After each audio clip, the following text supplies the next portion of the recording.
Camara, ballon sortant, oh, la reprise, oh, directement sur Berto. Trop haut, et c'est Camano, hein, regardez, qui sort du marquage et qui fait cette belle reprise de volée. Ouais, ça me paraissait au départ tiré très... Là, après le bon début, je trouve que peut-être qu'on me fait mentir. On cale un peu côté RDC, on manque d'imagination. Qui sort d'une excellente Bemba, Chancel Bemba pour jouer sur la droite avec Touanzebe, ça fonctionne avec Bongonda, Axel Touanzebe. Ah, puis encore une marque, et encore.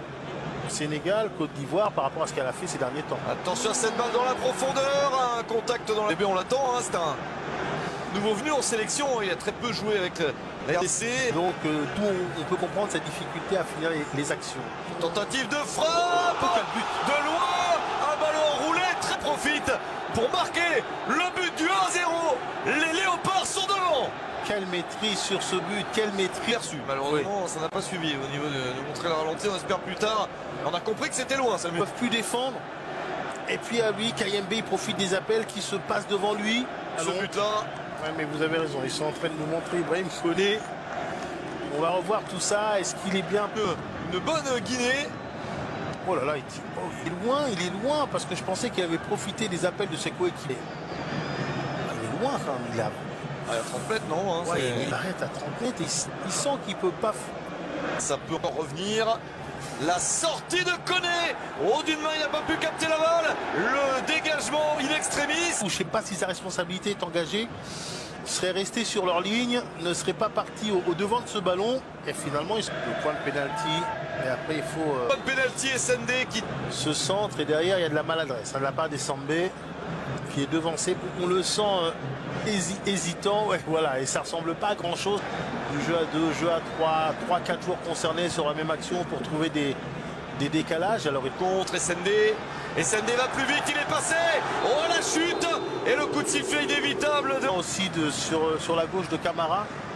Bon, c'est surprenant parce que j'allais louer. Il est un peu sur le côté du but. Voilà, il part sur le côté, même s'il fait la différence. Je pense pas qu'il ait un... Oui.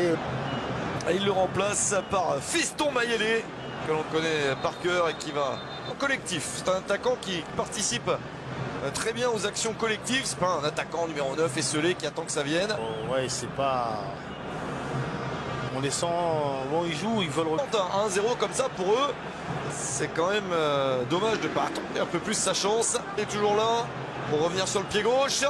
Bongonda encore, revient sur le pied droit cette fois-ci. Le centre contré d'Assaliou Bangoura s'apprête à entrer sur le terrain. Le centre sur la poitrine directement en Tunisie. 0-0, c'était déjà un bon résultat. On a pensé qu'il pouvait marquer. Puis dernière action du match. Un centre précis, un joueur qui arrive lancer, une tête. Et voilà. Tentative de tir. Ouais. Quand on est aussi facile, parce que là ils sont faciles là. La RDC. Bongonda est passé. Pour un centre, c'est directement. Attention à cette balle, la tête. Et bien voilà une... Comme s'il avait posé ce ballon. Allez, peut-être la frappe. Radit pour le Sili. Ouais, mais qu'est-ce qu'il a bien joué avec son corps. Alors, Nonga, voilà, dans le corps à corps. Et puis après, il va chercher le second poteau. Les Congolais ont le défaut de n'avoir pas su se mettre à l'abri. Et voilà.